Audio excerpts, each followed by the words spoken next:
schweigen vor dem der Feinde blassen wird.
«12 años sin piedad».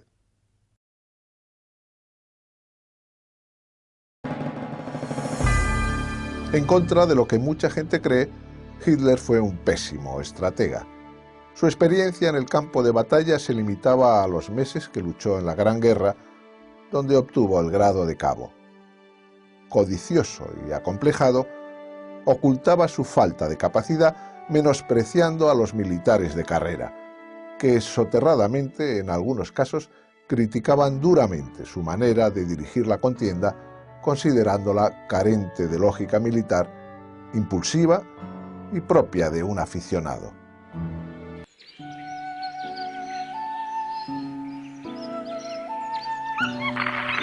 «1941».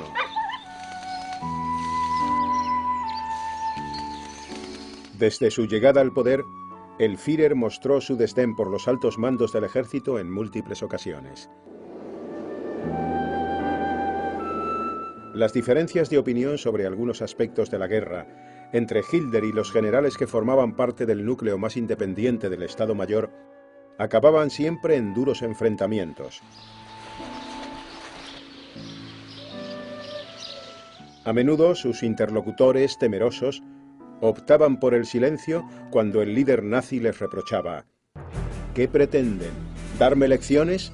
He estudiado y analizado con la máxima atención los escritos de Moltke, Clausewitz y Schlieffen, y me he batido en todos los frentes. ¿Qué me van a enseñar ustedes? Si utilizo mi capacidad de estratega, es porque estoy convencido de que no hay nadie mejor que yo.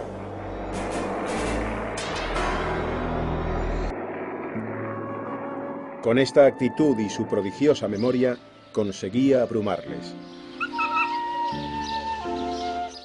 Sin embargo, cuando se producían los primeros contratiempos en el campo de batalla, Hitler se amilanaba y solo sabía ordenar a sus soldados resistir hasta el final.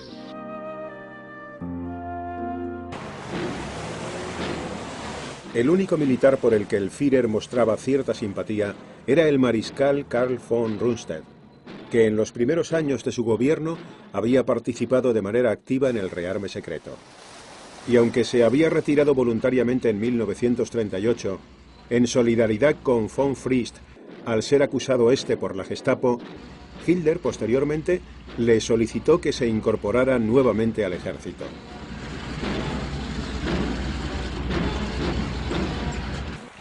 Por su parte, Stalin mantenía una situación muy parecida a la del líder alemán con los oficiales del Ejército Rojo, dado que sus despiadadas purgas en la década de los 30 habían generado un fuerte resentimiento entre ellos.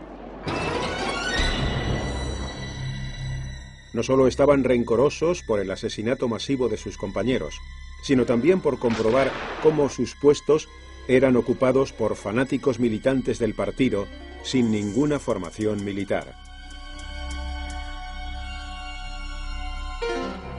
Ante esta situación, Stalin entiende que sus aduladores e incompetentes comisarios políticos deben dejar paso a las nuevas generaciones de generales representados por Georgi Zhukov. Al mismo tiempo procura rehabilitar a los veteranos que aún quedaban vivos, como era el caso de Konstantin Rokossovsky, entre otros.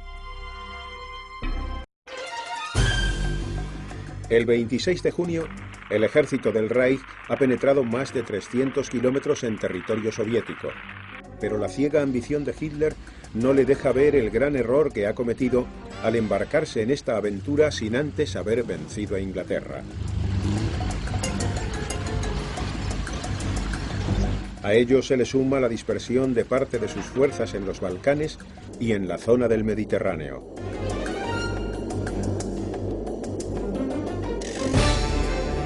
A pesar del optimismo inicial de los alemanes, el desarrollo de los acontecimientos no acaba de serles del todo favorable.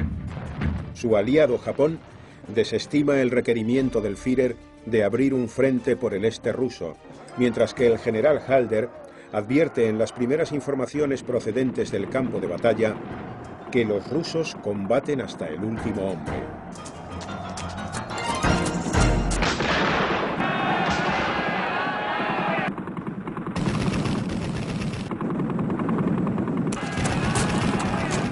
Además, los criptógrafos británicos habían conseguido descifrar la clave enigma de la Wehrmacht en el sector oriental, lo que les permitía estar al corriente de sus órdenes militares. Esta información es transmitida a Stalin, facilitándole la posibilidad de organizar, entre otras cuestiones, el traslado urgente por tren a primeros de julio de las mejores piezas del Museo Hermitage desde Leningrado.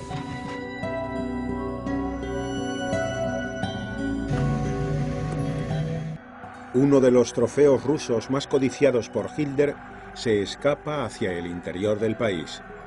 Sin embargo, en la revista Goering, víctima de su megalomanía, se encarga de sustraer de varios museos de París un total de 53 obras de arte, entre las que figuran cuadros de Rembrandt, Rubens y Goya, todos ellos pertenecientes a colecciones privadas de personalidades hebreas.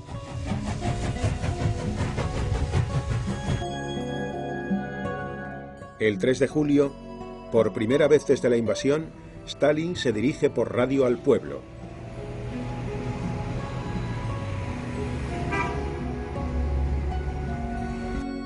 Nuestra madre patria corre un grave peligro.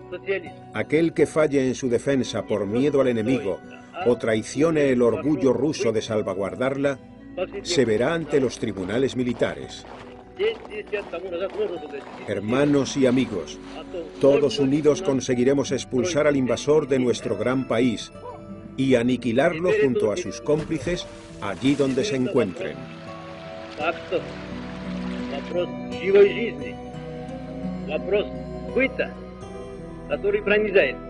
El discurso del dictador ruso tiene un gran impacto entre los soviéticos, que olvidan sus diferencias en favor de la unión contra los alemanes.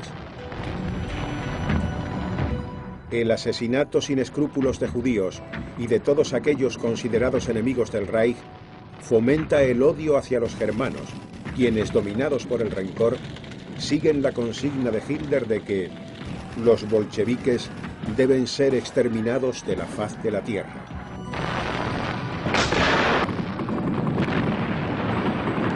Por su parte, Churchill redobla los esfuerzos para ayudar a la Unión Soviética.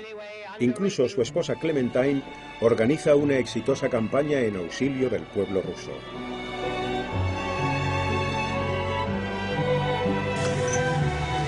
Entretanto, continúan los bombardeos británicos sobre las grandes ciudades de Alemania.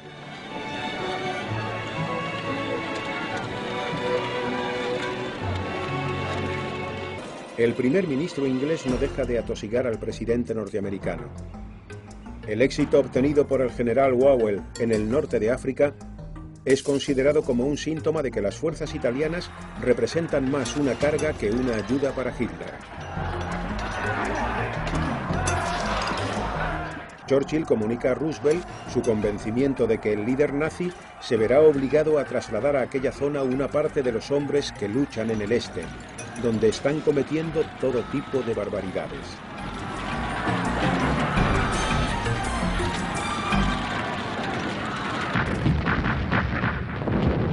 Ante esta situación, Roosevelt decide dar un paso más y el 7 de julio ordena la Operación Indigno, el desembarco en Islandia de una compañía de marines.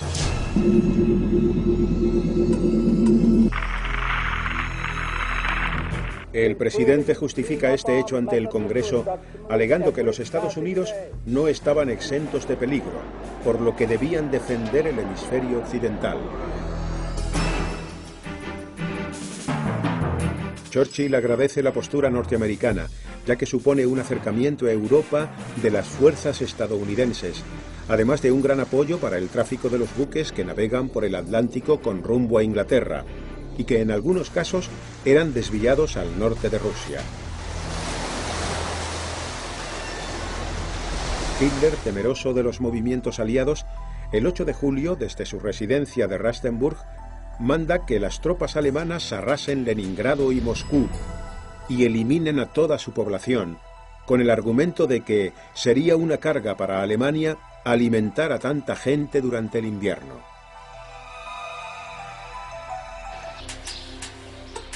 Unos días más tarde, mantiene una reunión con algunos altos cargos, entre los que se halla el almirante Canaris.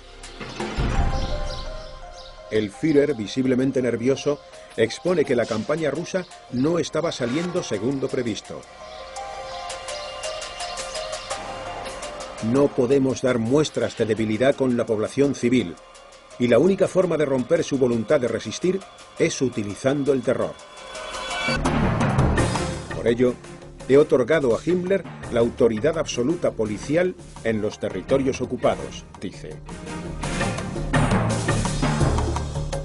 A la salida de la reunión, Canaris le comenta a su chofer: no olvide lo que le voy a confesar. Esta guerra, en vez de acabar con los bolcheviques, los hará más fuertes. La ansiedad y la confusión que se viven en los despachos del Reich embarullan la realidad con la ficción, hasta tal extremo que el 27 de julio Goebbels, tras un bombardeo de los aviones de la Luftwaffe contra Moscú, en el que solo se producen algunos impactos sobre el Kremlin, declara por Radio Berlín: queridos compatriotas, nuestros aviones han convertido el centro del poder bolchevique en un montón de escombros. La desmesura en el manejo de la mentira se hacía patente. Los servicios secretos británicos y rusos ven en las palabras de Goebbels los primeros indicios de debilidad del régimen nazi.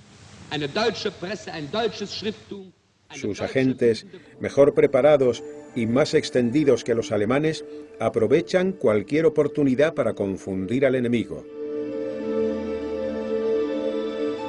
Uno de los más destacados fue el español Juan Pujol García, Garbo, nacido en Barcelona, que en un principio ejerció como espía alemán, aunque posteriormente operaría como agente doble, pasando información falsa a sus contactos en el Reich, lo que provocó el desconcierto sobre la invasión aliada en el norte de Francia.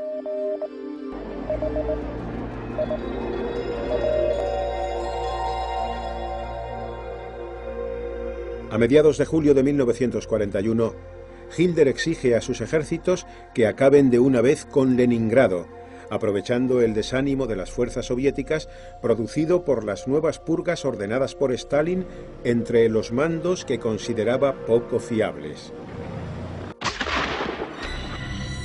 Sin embargo, Roosevelt ignora estos asesinatos y, más impresionado por el valor de los defensores rusos de la guarnición fronteriza de Brest-Litovsky, envía a Harry Hopkins para que se entreviste con el dictador comunista, gesto que Churchill ve con agrado. Durante el encuentro de Hopkins con Stalin, el mandatario soviético mantiene la misma línea argumental del primer ministro británico y comenta al representante norteamericano: tenga la seguridad de que uno de los puntos débiles de Hitler radica en el desprecio de los habitantes de todos aquellos países que ha ocupado. Odian al Führer y la crueldad de su régimen.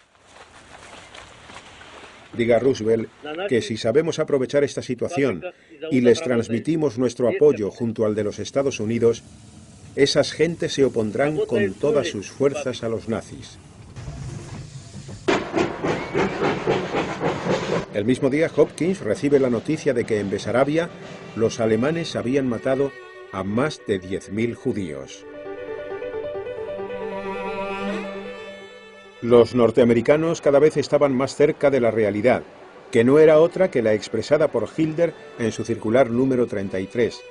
en la que insistía a los comandantes de las zonas ocupadas que no cesaran en las ejecuciones con tal de conseguir el sometimiento de sus ciudadanos a base del terror.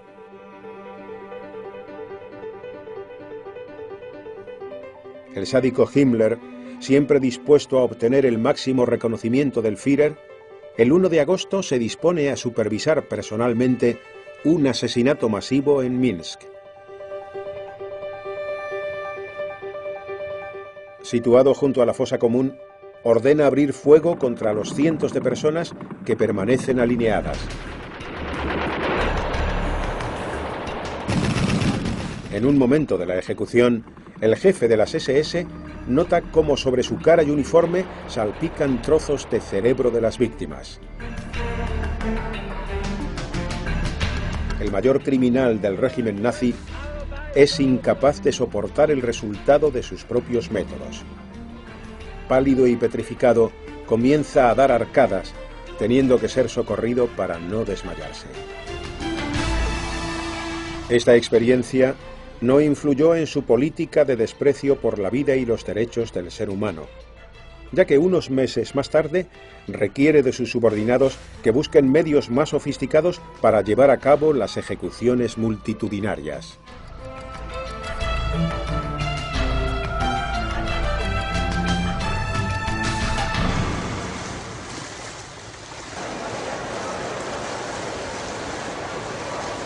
Hitler presume de conocer en profundidad los escritos publicados en 1832 por el general Gottlieb von Clausewitz, en los que se defendía firmemente la teoría de que la guerra era la continuación de la política, aunque por otros medios. Por lo tanto, todos los recursos debían ponerse al servicio de la misma. Siguiendo estas reglas, el Führer obliga a las industrias que están bajo el poder del Tercer Reich a que alcancen el límite máximo de producción, con el fin de abastecer a los ejércitos que avanzan en el frente del Este a las órdenes de von Lieb, von Bock y von Rundstedt, y bajo el mando supremo de von Brauchitsch.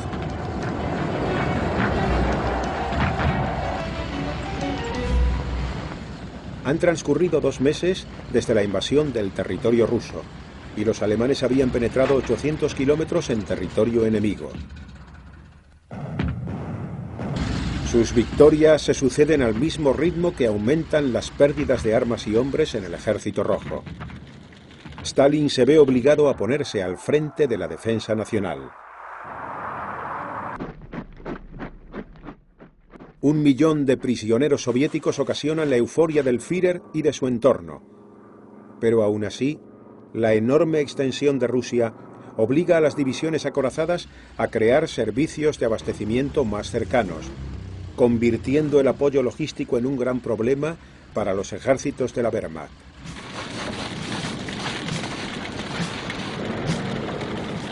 A principios de agosto, los rusos comienzan a dar muestras de su capacidad de resistencia. En Odessa y Leningrado soportan la embestida nazi, mientras que en Yelnya las fuerzas del Reich se ven obligadas a frenar su camino hacia Moscú.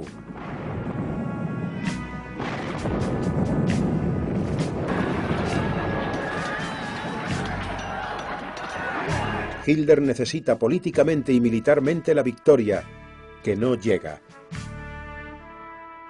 Las dificultades se multiplican en los distintos frentes, tal y como habían previsto el mariscal Brauchitsch y la mayor parte de los veteranos generales seguidores de la escuela del fallecido Hans von Schick. Pero el Führer se cree un nuevo Napoleón, capaz de superar el fracaso que éste había tenido hacía más de un siglo, e insiste en que el triunfo está cercano.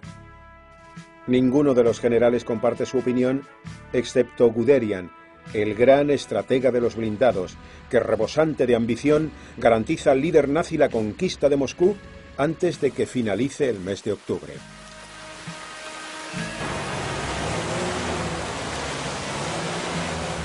Soñando con unas próximas navidades sin Stalin en el poder, Hitler, después de visitar al grupo de ejércitos del centro y del sur, vuela a su residencia en Rastenburg, donde encuentra sobre la mesa del despacho los informes de las SS, enviados a través de la clave Enigma, referentes a las ejecuciones de judíos en territorio ruso. En esos momentos, la cifra superaba los 50.000 asesinatos.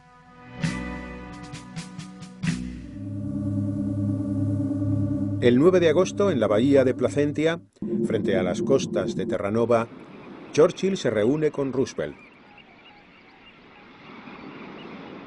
Ambos mandatarios analizan la situación mundial y comparten sus preocupaciones sobre la evolución del conflicto en Europa y el previsible estallido de un nuevo foco de guerra en el Pacífico. Los acuerdos entre ambos quedan reflejados en la denominada Carta del Atlántico y además ofrecen un apoyo incondicional a Stalin. En el momento de la despedida, Roosevelt advierte al primer ministro británico: si Japón actúa en el Pacífico, nosotros lo haremos en todos los frentes.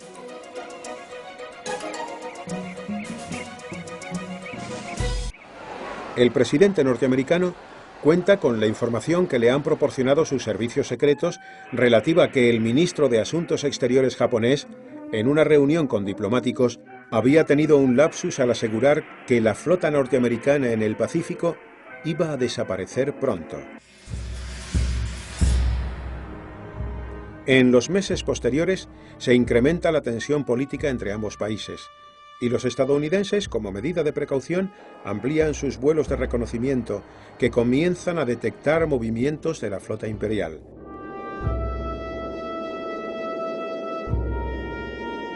El general Matin, jefe del ejército, y el contraalmirante Bellinger, a cargo de la aviación naval de Pearl Harbor, muestran reiteradamente su intranquilidad al Estado Mayor. Para ambos mandos, una acción japonesa en el Pacífico es cuestión de tiempo. Roosevelt, maniatado por el aislacionismo, previene al Congreso: nosotros no la iniciaremos, pero si alguien amenazara los intereses económicos norteamericanos en aquella zona, entonces habrá guerra.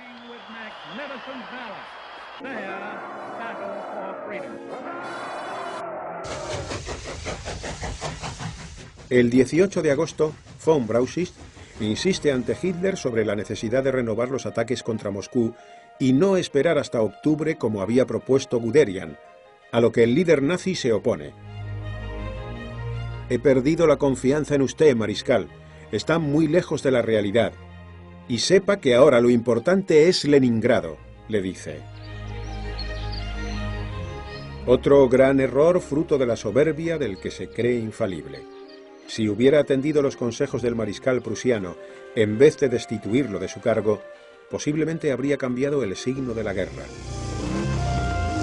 Pero convencido de su gran capacidad como estratega, envía a parte de sus ejércitos para tomar las zonas petrolíferas del Cáucaso. Franz Halder, jefe del Estado Mayor, le advierte de su equivocación, pero ante el desprecio de Hitler, opta por no dirigirle la palabra. De nada sirven los consejos que piden prudencia. Fiel a su forma de actuar, el dictador alemán decide relevar a un grupo de altos mandos expertos en los avatares vividos por Napoleón en 1812. Estos eran partidarios de un cambio inminente de estrategia, o de lo contrario cabrían muchas posibilidades de que Hitler tuviera que afrontar un desastre parecido al del militar francés. Sin embargo, el esperpéntico y engreído Führer, con todos los resortes del poder en sus manos, está inmerso en una nube de sueños de grandeza. El 19 de agosto recibe a un grupo de invitados en su casa de Rastenburg. Después de la cena, levantando su copa, comenta: por el bien de Alemania, se debería producir una guerra cada 20 años.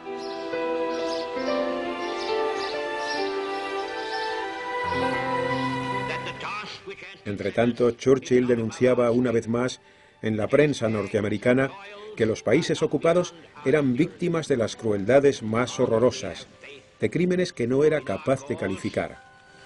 An unconquerable willpower Salvation will not be denied us. Paralelamente, De Gaulle, con sus intervenciones en la radio, continuaba animando a la población francesa a luchar contra el invasor. No dejarlos vivir en paz ni un minuto, gritaba. Como respuesta a las peticiones del militar francés, el 21 de agosto tiene lugar el primer acto de la resistencia en París. El joven comunista Pierre Georges mata a un soldado alemán en la estación de metro de Barbey-Rochechouart. La represalia de los nazis es inmediata. 170 ciudadanos franceses son fusilados.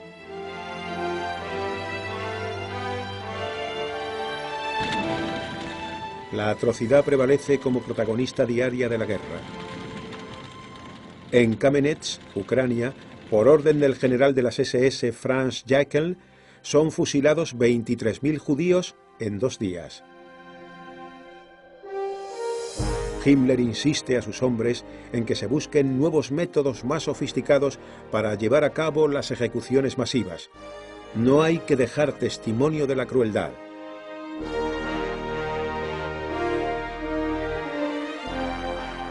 Unos días más tarde, las SS realizan un nuevo experimento de asesinatos múltiples.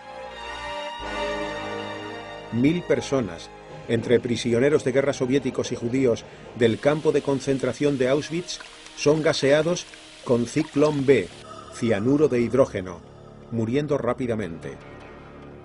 Himmler lo considera todo un éxito y ordena a Reinhard Heydrich que incorpore la técnica al plan que venía preparando desde julio sobre la solución final de la cuestión judía.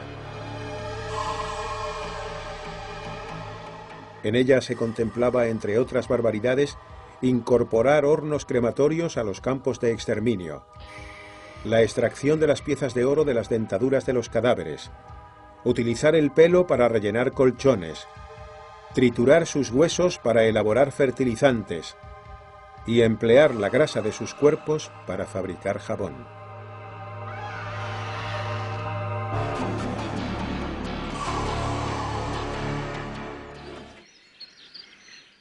El 9 de septiembre, Hitler decreta que los ejércitos del centro se preparen para la operación Tifón, el retrasado asalto sobre Moscú. A su vez, los del norte deben aumentar la presión sobre Leningrado. Pero en las primeras horas del día 10, el Führer nuevamente frena la acometida sobre la capital rusa, argumentando la necesidad de enviar refuerzos a Ucrania, donde el Ejército Rojo está ofreciendo una fuerte resistencia.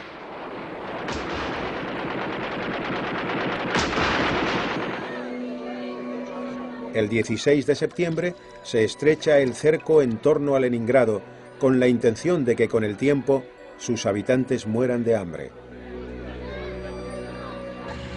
Parte de las unidades que acosan a la ciudad son trasladadas a las cercanías de Moscú, mientras los primeros síntomas de un anticipado invierno hacen acto de presencia.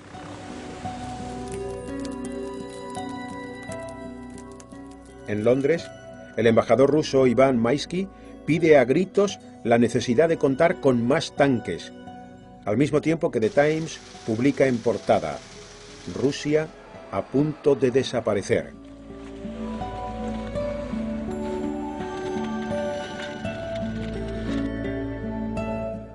A pesar de haber perdido más de 86.000 soldados hasta la fecha, Hitler continúa convencido de la victoria.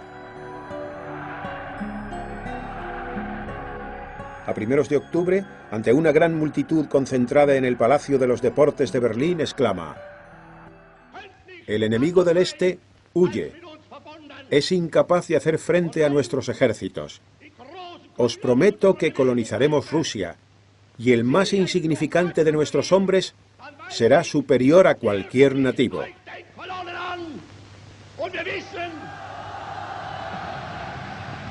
El 9 de octubre, contagiado por los aires de triunfo, el jefe de prensa del Reich, el doctor Otto Dietrich, celebra una conferencia de prensa en la sala de actos del Ministerio de Propaganda para transmitir la siguiente noticia al mundo entero: los soviéticos han sido vencidos. Sin embargo, la realidad era muy distinta. El espejismo que vivía Hitler no se correspondía con la situación en el campo de batalla. La resistencia rusa iba en aumento, apoyada por la incorporación de sus nuevos carros T-34 y los espectaculares suministros enviados desde Inglaterra y los Estados Unidos. A ello se sumaba una fuerte campaña de propaganda emprendida por la BBC Radio, dirigida especialmente al pueblo alemán, en la que se aseguraba que cada 7 segundos moría un soldado del Reich en territorio ruso. El locutor finalizaba preguntando a los oyentes: ¿es su hijo de quien hablamos? ¿O su esposo? ¿O tal vez su hermano? Pregunte a su Führer. Él es el único responsable.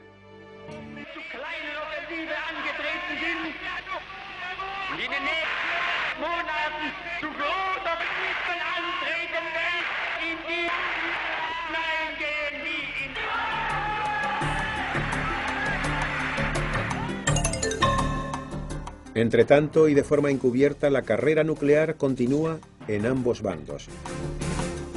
Un grupo de científicos norteamericanos y británicos, entre los que figura el profesor alemán antinazi Klaus Fonks, comunica a Roosevelt que el núcleo explosivo de una bomba atómica con un peso no superior a 11 kilos podría desarrollar una fuerza equivalente a 1.800 toneladas de trinitrotolueno. Los datos sobrecogen al presidente norteamericano y al primer ministro británico, pero también a Stalin, que aunque no había sido informado por estos, estaba al corriente del descubrimiento gracias a los documentos suministrados por el doctor Klaus en su condición de agente ruso.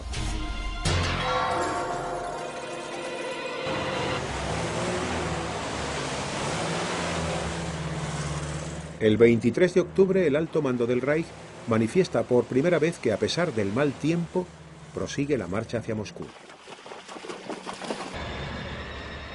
El hacer referencia al estado de la climatología estremece a más de uno de los oficiales, a pesar de que Hitler había advertido de que el general invierno no evitaría la derrota rusa. Por su parte, la administración norteamericana ve cada vez más cercana su participación en la contienda. A la llegada al poder en Japón del general ultranacionalista Hideki Toyo, se le suma el hundimiento de los destructores Kearny y Reuben James por parte de la Marina alemana.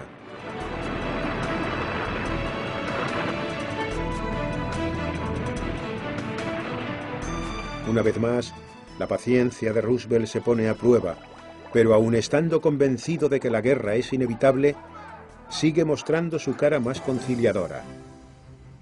Hitler dirige sus torpedos contra nuestro pueblo, pero los Estados Unidos se mantendrán neutrales. Solo podemos ofrecer armas a nuestros aliados.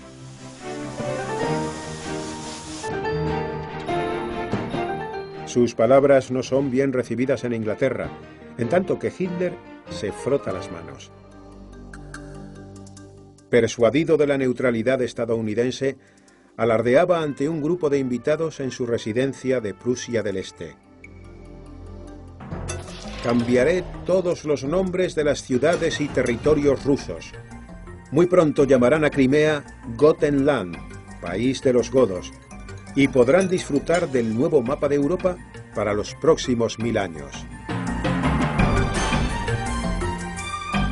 Pero mientras el líder nazi especulaba con sus dominios futuros, Stalin refuerza Moscú con 8 divisiones de soldados, 1.200 carros de combate y más de 1.000 aviones procedentes de las posiciones en el lejano oriente. Al mismo tiempo que cientos de miles de hombres y mujeres excavan varios cinturones de fosos anticarro alrededor de la ciudad.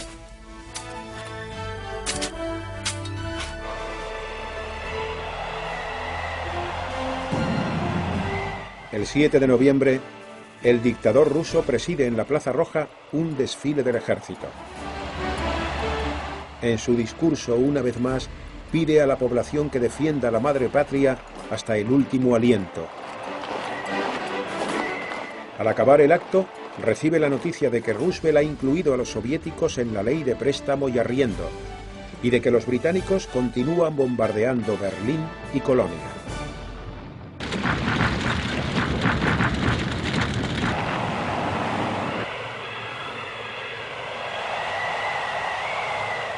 Inexorable, uno de los inviernos más crudos que ha conocido Rusia va frenando la maquinaria de guerra alemana.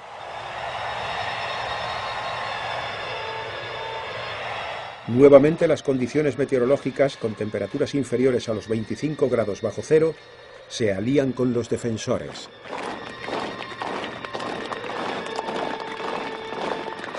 El general Hoffmann von Waldau, del Estado Mayor de la Luftwaffe, describe la situación de una forma muy concisa. La lluvia y la nieve están acabando con nuestros sueños de grandeza. Vivimos en un lodazal que apenas nos permite movernos. Sufrimos temperaturas extremas y la nieve alcanza medio metro. Los hombres de la Wehrmacht que cubren los puestos de observación utilizan todo tipo de artimañas para no quedarse dormidos por temor a morir congelados. El pánico aumenta entre los cuerpos de infantería cuando comprueban cómo sus armas automáticas están encasquilladas por el aire gélido y apenas pueden disparar. El general Halder remite un mensaje a Hitler diciendo: «Mi Führer, el intenso frío, la falta de ropa y calzado, así como de combustible y alimentos, me hace pensar que nuestros ejércitos no aguantarán hasta la próxima primavera».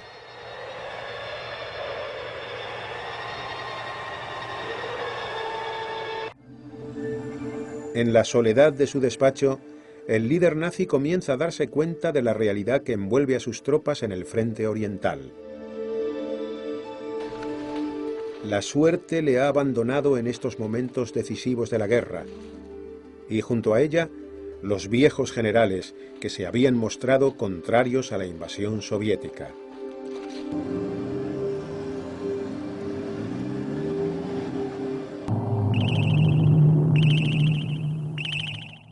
El sábado 6 de diciembre, en Washington, el Departamento de Criptografía de la Armada intercepta varias comunicaciones entre Tokio y Honolulu, en las que se hace referencia a la situación de los buques en Pearl Harbor.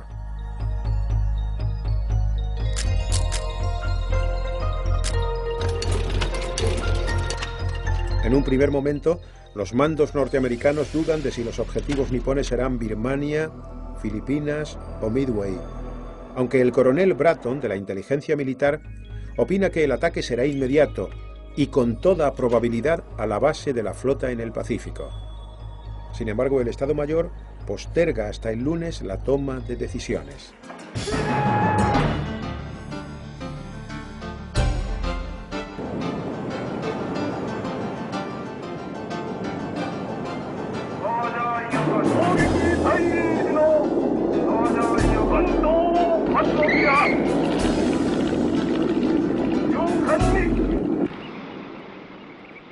El domingo 7 de diciembre a las 8 menos 5 de la mañana, mientras los destacamentos de soldados asisten a los oficios religiosos, los aviones nipones atacan la base naval de Pearl Harbor.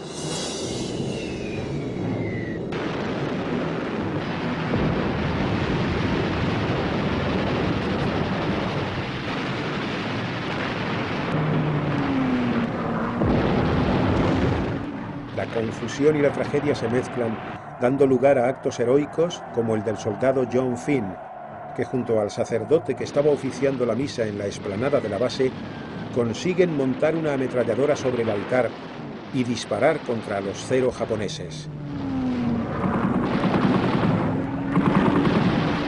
Unos meses más tarde, Finn es condecorado con la Medalla de Honor, y entre los norteamericanos se hacía famosa una canción titulada «Rezad al Señor mientras me dais más munición».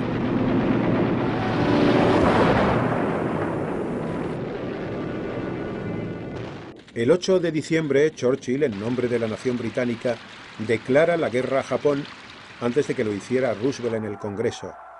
Y a continuación telegrafía a Stalin diciéndole: la entrada de los Estados Unidos en la guerra compensa todos nuestros esfuerzos. La victoria está asegurada.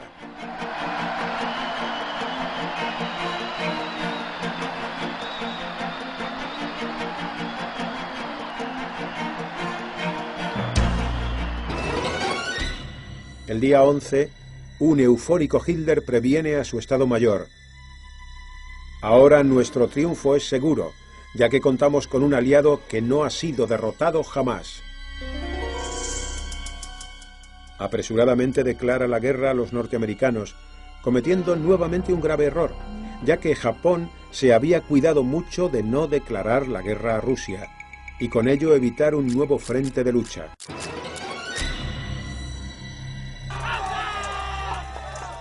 El tratado ruso-japonés seguía en vigor, y el presidente Roosevelt, gracias a la precipitación del ansioso Hitler, encuentra la coartada perfecta para romper la supuesta neutralidad mantenida en la guerra europea.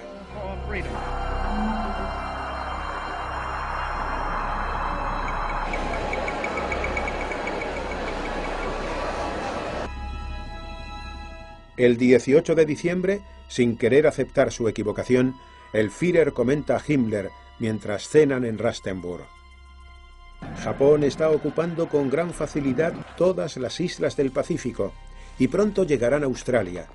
No tardaremos mucho tiempo en ver cómo la raza blanca ha desaparecido de esas tierras. Sin embargo, algunos comienzan a pensar que Hitler ha perdido el sentido de la realidad.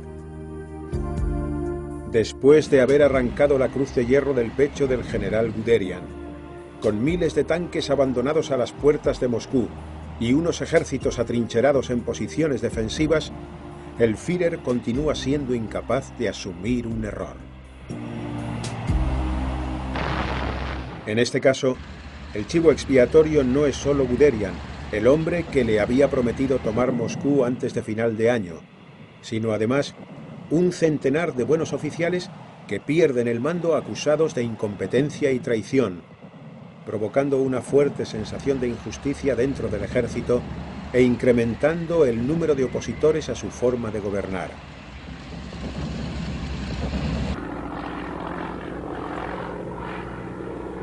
Como contrapunto a estas decisiones, el mariscal Keitel, jefe del alto mando de la Wehrmacht, decide exonerar a todos los soldados del ejército de los crímenes cometidos contra la población civil de cualquier país ocupado. En palabras del propio mariscal, habían sido provocados a causa de las acciones militares, es decir, lo que actualmente se denominan daños colaterales.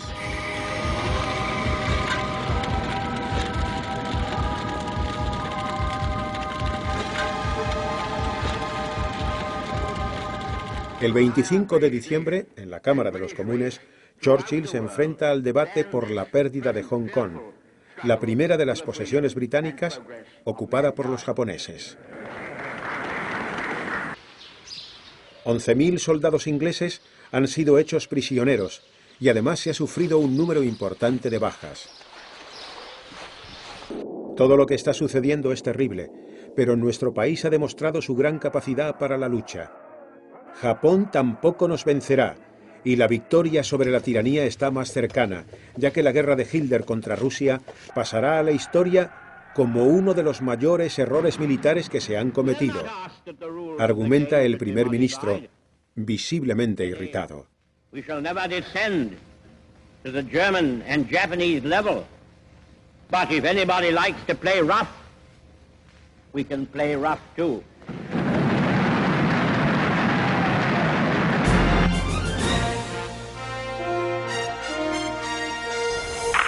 ...1942...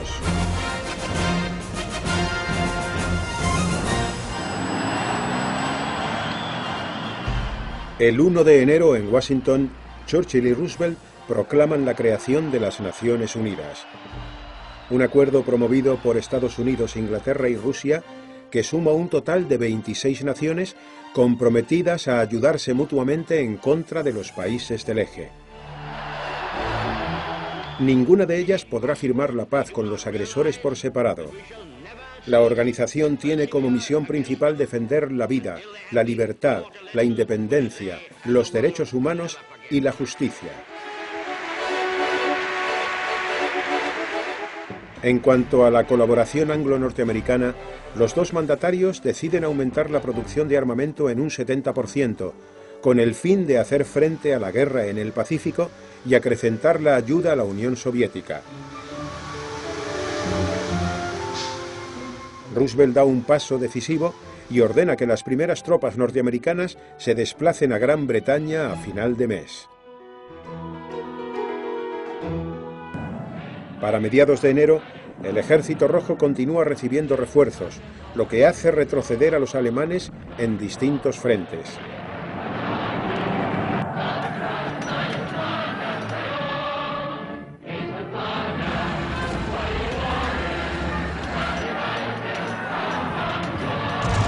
Stalin, al igual que Hitler, es consciente de que está inmerso en una guerra de exterminio. Ambos y sus brutales dictaduras se juegan la supervivencia. Tal es la semejanza que hasta coinciden los mensajes a sus respectivos ejércitos. Hitler exige, con razón o sin ella, hay que vencer, es el único camino. Mientras que Stalin dice, la lucha es la vida o la muerte para el Estado soviético que hemos creado.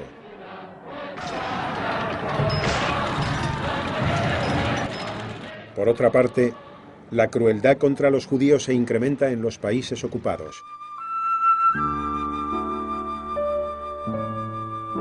El 20 de enero en Berlín se reúnen, entre otros, el general Reinhard Heydrich, Roland Freisler, secretario del Ministerio de Justicia, Martin Luther, del Ministerio de Asuntos Exteriores, y el teniente coronel Adolf Eichmann, en la que se denomina Conferencia de Wannsee.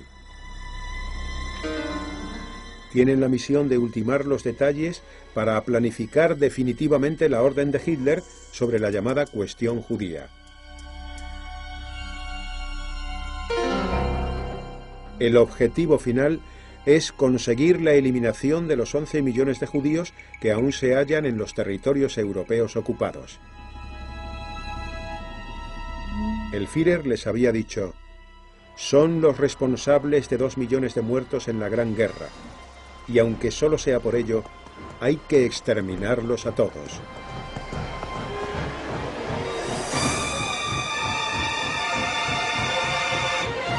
El 30 de enero, y antes de marchar al mitin que se celebraría en el Palacio de los Deportes de Berlín con motivo del 9º aniversario de su llegada al poder, Hitler se refugia, como solía hacer a menudo, durante un largo tiempo en el pequeño despacho de su residencia.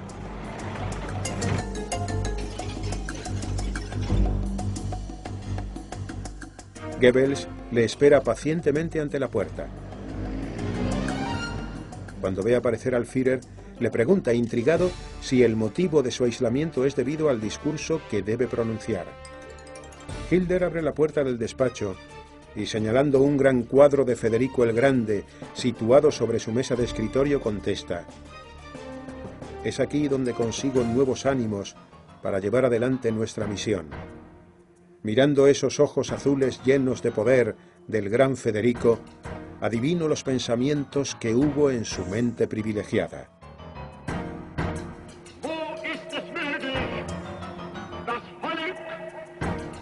Durante su intervención, el líder nazi deja claro ante la multitud que le aclama que la lucha contra Rusia no solo se trata de la conquista de un país, sino de la destrucción de un régimen y de una ideología.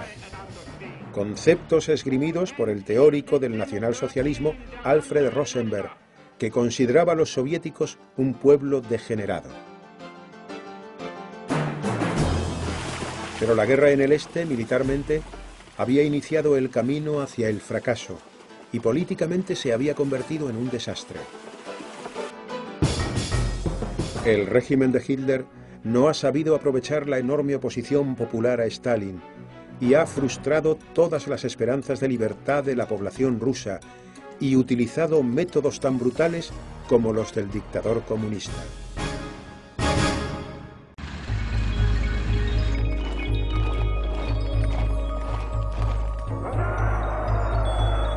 El 15 de febrero los japoneses ocupan Singapur.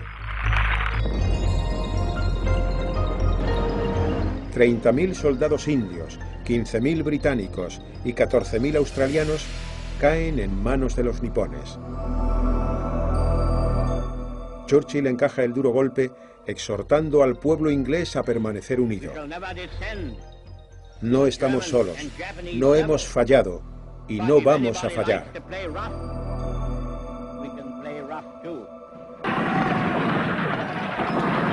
Entretanto, en el norte de África, la guerra transcurre con altibajos para los británicos y sus aliados.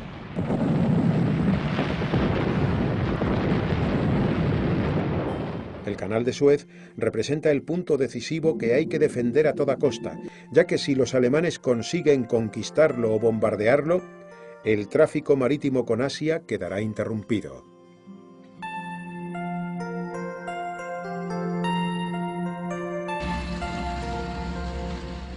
Los ingleses deciden recurrir al ilusionista Jasper Maskelyne, que había ofrecido sus servicios con insistencia al ejército, para idear algún modo de hacer desaparecer el imprescindible canal. La misión era tan grotesca como imposible, pero aún así, Jasper acepta el reto, y tras colocar multitud de focos de gran intensidad alrededor del paso, logra que su visión sea imposible desde el aire. La guerra se convierte en arte de magia.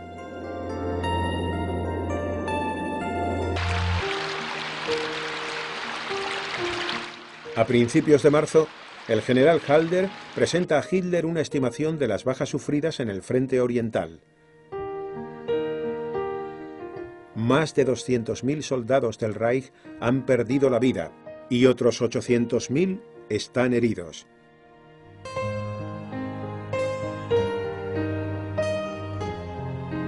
El testimonio de algunos de los supervivientes sobre las tácticas de lucha de los soviéticos desconcierta a los mandos alemanes. En sus relatos, entre otras artimañas, cuentan que se habían visto sorprendidos por el ataque de perros bomba.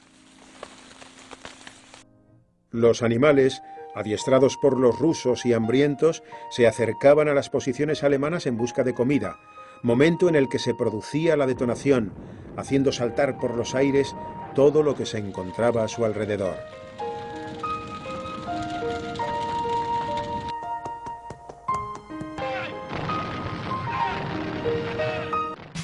El 27 de mayo, Reinhard Heydrich, gobernador de los territorios ocupados de Bohemia y Moravia, apodado por su demostrada crueldad el carnicero de Praga, y uno de los impulsores de la solución final judía, se despide de sus ayudantes en la puerta de su residencia. El Führer ha decidido su traslado para que se haga cargo del gobierno de Francia y Bélgica. Al tanto de la situación, la resistencia checa, en combinación con los servicios secretos británicos, han elaborado un plan para eliminarlo bajo el nombre de Operación Antropoide. La misión tiene el visto bueno de Churchill y del expresidente checo Benes. Heydrich, uno de los líderes más poderosos y temidos del Reich, a sus 38 años es considerado como posible sucesor de Hitler, y la resistencia checa no estaba dispuesta a dejarle escapar.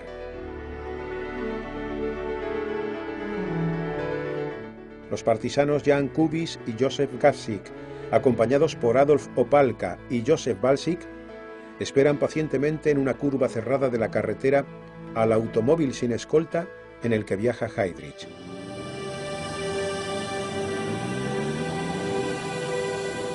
Cuando reduce la velocidad, abren fuego contra el coche, al mismo tiempo que le lanzan sus granadas de mano. El dirigente nazi queda malherido y sufre una terrible y larga agonía, durante la cual las tropas de las SS, como represalia, cometen miles de asesinatos. El 9 de junio, en el funeral de Estado en Berlín, Heinrich Himmler incita a los miembros de las SS con estas palabras: «Tenéis la obligación de vengar su muerte, destruyendo sin piedad a todos aquellos que consideréis enemigos del Reich». El 18 de junio, uno de los implicados en el atentado, creyendo que las ejecuciones masivas finalizarían, se entrega y delata al resto de sus compañeros, que optan por suicidarse antes de caer en manos de las SS.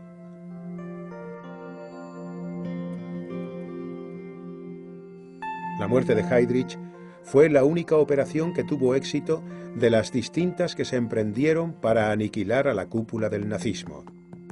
Por desgracia, su desaparición no acabó con el criminal ensañamiento contra los judíos.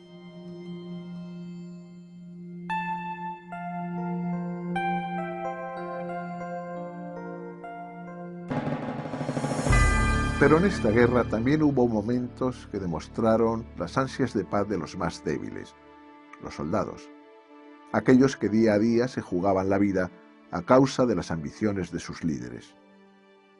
En el verano de 1942, durante un enfrentamiento entre carros de combate rusos y alemanes en las estepas de Ucrania, un T-34 quedó rodeado por blindados de la Wehrmacht. El fuego se detuvo y tras unos minutos de silencio se abrieron las escotillas del carro soviético, saliendo sus ocupantes con las manos en alto. Los soldados alemanes saltaron de sus carros y mientras se dirigían al encuentro de los rusos, les gritaban: «Sois unos buenos soldados, de un pueblo noble que nos ayudó cuando lo necesitábamos. Sentaos con nosotros a comer y beber».